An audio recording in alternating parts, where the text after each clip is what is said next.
Xin chào quý vị các bạn, rất vui gặp lại quý vị các bạn trong video của PC Gaming. Xin giới thiệu các bạn, đây là chủ tịch đi build cái cây 21 củ để về livestream game. Xin giới thiệu chủ tịch tên gì nhỉ? Chủ tịch Tiến Tú.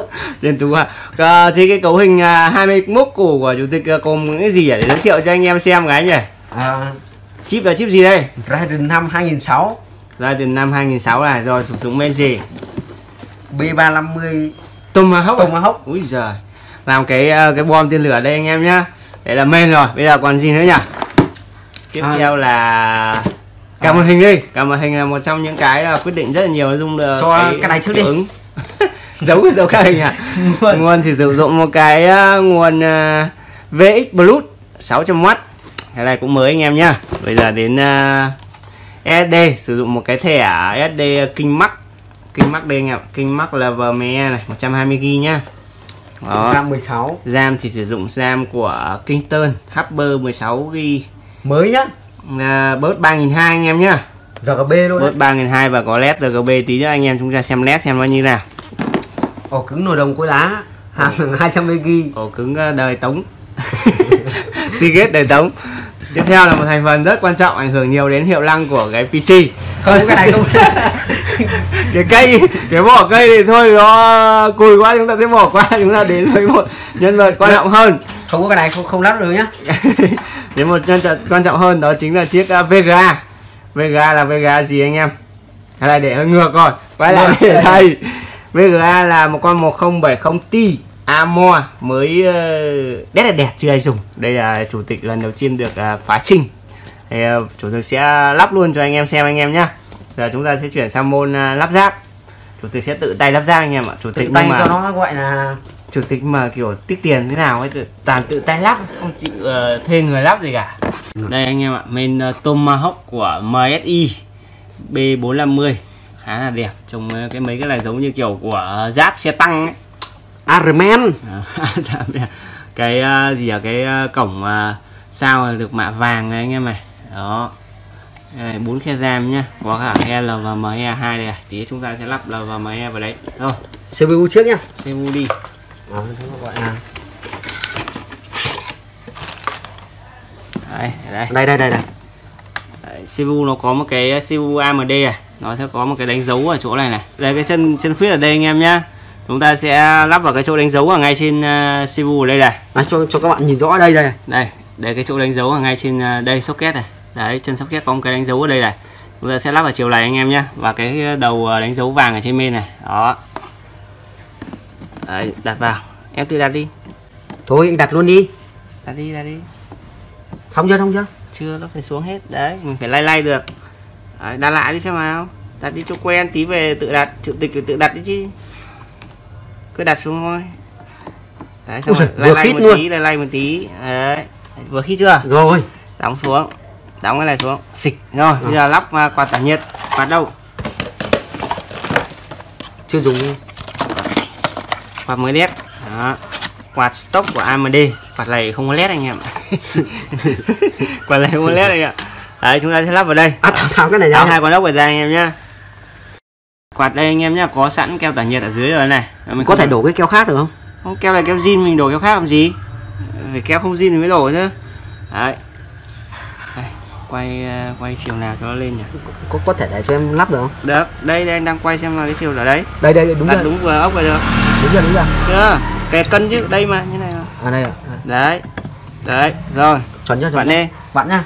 Vặn chéo nhá, vặn tới tay thôi, không được vặn chặt. Vặn mỗi bên một tí. Vặn nhá. Vặn đi. Vặn mấy cái thôi. Xong sang đây vặn mấy cái.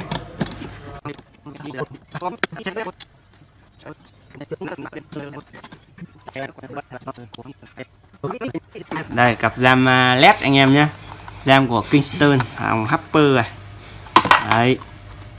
Cặp RAM rất là đẹp. Có LED đây. Đây là LED này. Không thua gì Green. LED RGB đây các bạn này. Đấy. Cầm khá là nặng và đầm tay đấy. 8 nắp thôi. Nắp vào cái nào nhỉ? Nắp chân này và chân 2 và chân 4.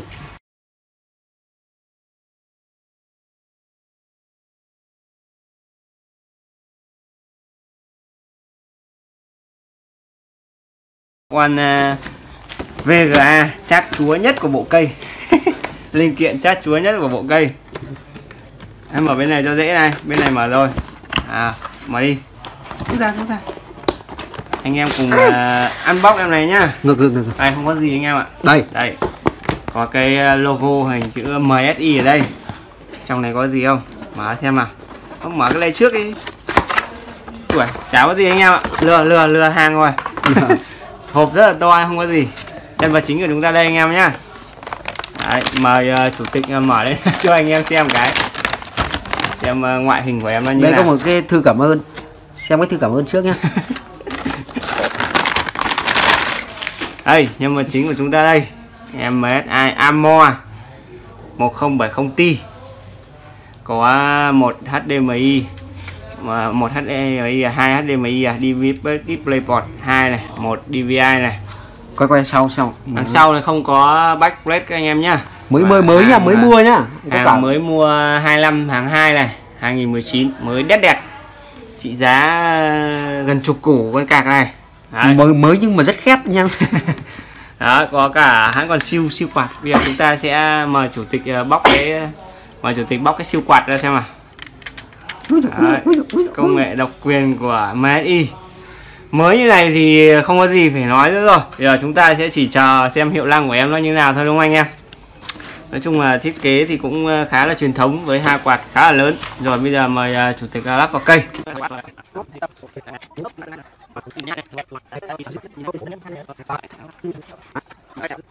Alo, thì anh em nhé, mình với bạn đã hì hụi lắp đặt và cài đặt rồi, lâu quá. Chúng ta sẽ chỉ test qua một cái game thôi. Và trước tiên là phải bật lên để xem em nó có đẹp không nhá. Bật đi vào chủ tịch đây. Đó, có một cái giải led đỏ đằng sau anh em ạ, còn chưa có thêm led nào cả, chắc là phải chờ lên chưa. Đấy, bắt đầu lên cái thì bắt đầu có hai thanh nét RGB của RAM anh em nhé. Đây mình để gần cho anh em xem này. Đấy, nét RAM rất là đẹp. Và cái vỏ cây của chúng ta cũng có led RGB nhé. Đấy, xích vâng test led RGB rất là đẹp. Bây giờ 3 giây. Khởi động nhanh đi. Chưa kịp giới thiệu xong đã khởi động xong rồi. Bây giờ bọn mình sẽ test qua game để cho anh em xem cái cấu hình này nó chơi game như nào nhá. Chờ một chút. Zoom. Anh đi 2 tay đi cho nó. Đây. CPU là Ryzen 5 2006 anh em nhá. 6 x 12 luồng. Đây 6 x 12 luồng. Main.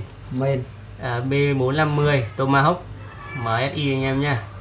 RAM là 8GB à. RAM đây. RAM 16GB bớt 3200 nhá, nhận đủ rồi nhá. Graphic kìa. Rồi, cạc nhá. Graphic cạc đấy. Con MSI 1070, RAM 8GB. Ok. Giờ chúng ta sẽ sang BOVG. tắt đi nhá. Tắt thôi. Bật cái kia đi cho anh. Tí vậy. Vào ác đã.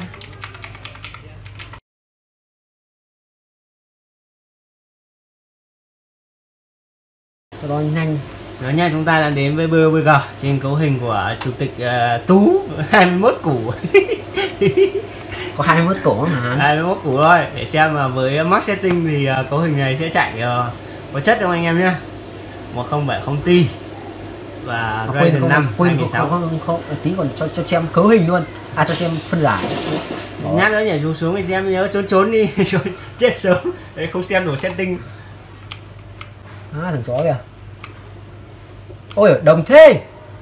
Gì mà đông, chúng nó ở bên kia mà. Thằng này à? Có một thằng ở đây thôi. Dù xa thế cô. Dù vẫn gọi mà chúng ta đang test trên wifi anh em nhá. Cho xem setting không lại chết.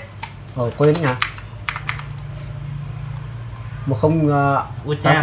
Ultra setting. Ultra hết nhá. Vàng thôi. Chiến đi. Mở trên chết trăm fps. Chết rồi, vào chết rồi. 21 củ là mới hoàn toàn anh em nhá, không có gì cũ cả. Có cái vỏ cây cũ thôi. 21 củ là mới 100% tất cả các thứ. Đéo nghe tiếng chân gì. Có loa đâu, có tai nghe rồi nghe tiếng chân. Bắn thế này nó mới đẳng cấp, không cần phải tai nghe. Chỉ 65 hay là 60 hay 75. Cước. Ôi trời, 1 kill kinh. Quên không chuyển chế độ. Chưa chuyển chế độ bắn vào được 1 kill là ghê rồi. Hốt xác. Chưa chuyển chế độ. Đấy, ta phải bắn như kiểu thế để anh em đỡ kêu gì, anh bắn gà quá, các anh em cứ kêu. Nói chung là cấu hình này Nó chim được, chơi được. stream thoải mái, chơi thì không có gì phải nghĩ rồi. Lên mạng có Mà gõ thì mà cái cấu hình này thì phải chơi thì khoảng chục năm nữa. bắn khi nào bắp gì sập vẫn còn chơi được. giống kiểu đột kích sập ấy. Khi sao? Đấy, Tiếng mình. cái mình à. Nó đã bảo nó mà này nhá. Đúng thằng vừa lấy. Mình chưa chuyển auto luôn. Nó mà thôi trốn này, Mày bơm máu này, ăn mút đồ ấy xong lại Mày đấy là chưa chuyển auto ấy nhá. Mày là bắn kìa. Khói khiếp kìa. Núp nhanh, đứng lên núp với phang cho bây giờ. Đạn 7 kìa. Top 40. CPU vẫn trung bình khoảng 30%, FPS khoảng 100. Nhiệt độ mát mẻ, nhiệt độ chưa đến 70 độ. Cả CPU Ở đấy cả. địt mẹ ăn chó đó. Ôi Bình tĩnh. Không hại ăn chó này. Sau. Ôi nó cùng chết với nhau à. Thôi được rồi, test thì nó quá ghê rồi, chúng ta là top 15 rồi anh em ạ. Đấy nha, anh em nhìn lại con CPU 21 củ của chủ tịch Tú luôn nhỉ. Chào anh em một cái nhỉ. Xin chào các bạn và hẹn gặp lại các bạn trong các video clip sau.